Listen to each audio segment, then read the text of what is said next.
आज central government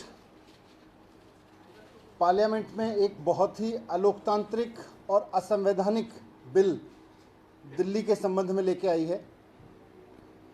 केंद्र सरकार दिल्ली सरकार को चलाने का जो GNCTD एक्ट है, ये एक्ट है government of national capital territory Delhi act. इसमें बदलाव करने के लिए एक अमेंडमेंट बिल लेके आई है। ये जो बिल है, ये जो अमेंडमेंट लेके आ रही है केंद्र सरकार, भारतीय जनता पार्टी की सरकार, ये जैसा मैंने कहा कि संविधान के खिलाफ है और साथ साथ लोकतंत्र के खिलाफ है। इस बिल में लिखा हुआ है, ये बिल है, अमेंडमेंट बिल, इसकी कॉपी है।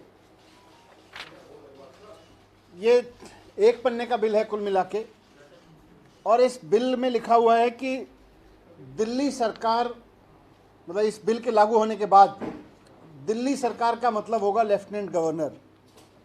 दिल्ली में चुनी हुई सरकार का मतलब अब कुछ नहीं रह जाएगा। दिल्ली में सरकार का केवल एक मतलब होगा, लेफ्टिनेंट गवर्नर। ये बहुत ही खतरनाक अमेंडमेंट है, लोकतांत्रिक हिसाब से देखें और संविधान के हिसाब से देखें, दोनों तरफ से। और दूसरा, इसमें लिखा हुआ है कि जो चुनी हुई सरकार है, मंत्रिमंडल है, वो जो भी फैसले लेगा उसकी फाइल अब LG के पास भेजनी पड़ेगी, हर एक फाइल। तो दो अमेंडमेंट है मेन रूप से इसमें। पहला ये कि दिल्ली सरकार का मतलब होगा लेफ्टिनेंट गवर्नर, तो इसका मतलब यह है कि चुनी हुई सरकार का कोई मतलब नहीं रह गया, चुनाव कराने का कोई मतलब नहीं रह गया, मुख्यमंत्री मंत्री का कोई मतलब नहीं रह गया, सरकार केवल LG साहब होंगे। तो ये एक बहुत ही तानाशाही भरा अमेंडमेंट है। और दूसरा, जैसा मैंने कहा कि हर एक फाइल LG के पास भेजनी पड़ेगी, ये भी अपने आप में एक बहुत तानाशाही भरा है कि फिर सरकार चुनने का मतलब क्या रह गया, फिर चुनाव क्यों करवाते हो, फिर डेमोक्रेसी का दिखावा क्यों करते हो। अगर चुनी हुई सरकार, चुने हुए मंत्रियों, चुने हुए मुख्यमंत्री के पास में कोई डिसीजन लेने की पावर ही नहीं है, और अगर सरकार का मतलब हो गया लेफ्टिनेंट गवर्नर, तो फिर ये मंत्री मुख्यमंत्री बनाते ही क्यों हो, ये विधानसभा बनाते ही क्यों हो, चुनाव कराते ही क्यों हो, ये लोकतंत्र होने का, लोकतांत्रिक होने का ढोंग क्यों करते हो। मैं इसको थोड़ा सा विस्तार से आपके सामने रखना चाहता हूं, इसकी हिस्ट्री के साथ में। इसका सारा पावर देश चलता है कॉन्स्टिट्यूशन से। कॉन्स्टिट्यूशन में दिल्ली सरकार कैसे बनेगी, दिल्ली में असेंबली कैसे बनेगी, उसमें सरकार कैसे बनेगी, वो सरकार कैसे काम करेगी, बहुत स्पष्ट रूप से लिखा हुआ है। मैं थोड़ा सा उसके रिलेवेंट पोर्शंस को आपके सामने पढ़ देता हूं। कॉन्स्टिट्यूशन में 239AA एक आर्टिकल है। 239AA में लिखा हुआ है कि there shall be a legislative assembly for national capital of Delhi. Delhi की एक असेंबली होगी, विधानसभा होगी।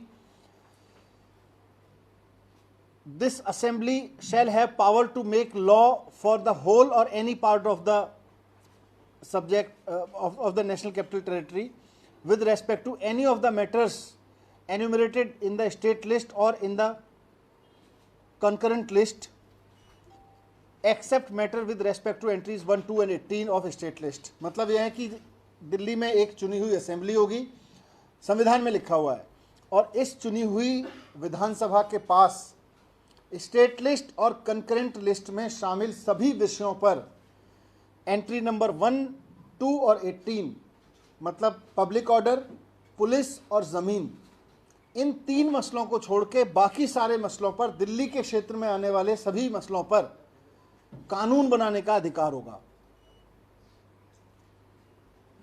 मेक लॉ, कानून बनाने का अधिकार होगा। ये इसमें संविधान में साफ साफ लिखा हुआ है।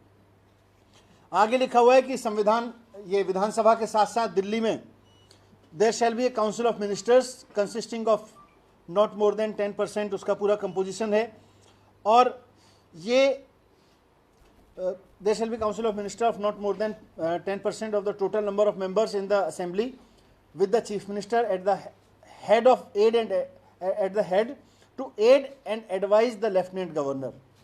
सारे संविधान में राज्यों के पास में यही होता है, और इसी तरह से यही बात यहाँ लिखी हुई है कि एक चुना हुआ मंत्रिमंडल होगा, मुख्यमंत्री होंगे और वो एड एंड एडवाइस करेंगे लेफ्टिनेंट गवर्नर को। यही केंद्रीय मंत्रिमंडल का मतलब होता है, यही दिल्ली के बाकी राज्यों के मतलब का होता है। इस संविधान में आगे लिखा हुआ है कि प्रोवाइडेड, और ये सब अपने लॉ बनाएंगे और बाकी सारा फंक्शनिंग करेंगे, इसमें ये लिखा हुआ है संविधान में, provided that in case of difference of opinion between the LG and ministers on any matter, LG shall refer this to president. अगर एलजी और चुनी हुई सरकार के बीच में कोई मतभेद होगा तो वो मामला प्रेसिडेंट को जाएगा और प्रेसिडेंट के हिसाब से उस पर काम होगा। ये सिंपल सी भाषा में लिखा हुआ है। ये इसलिए कहा क्योंकि 2015 में जब आम आदमी पार्टी की सरकार ने ईमानदारी से काम करना शुरू किया और जनता के मुद्दों पे काम करना शुरू किया और भारतीय जनता पार्टी की केवल 3 सीटें रह गईं, तो भारतीय जनता पार्टी ने पिछले दरवाजे से लेफ्टिनेंट गवर्नर के जरिए इस संविधान का ये इंटरप्रिटेशन कराना शुरू किया कि एलजी सरकार है, जबकि इसमें साफ साफ लिखा हुआ है कि चुनी हुई सरकार होगी और चुनी हुई सरकार सिस्टम को चलाएगी लेफ्टिनेंट गवर्नर का एड एंड एडवाइस पे।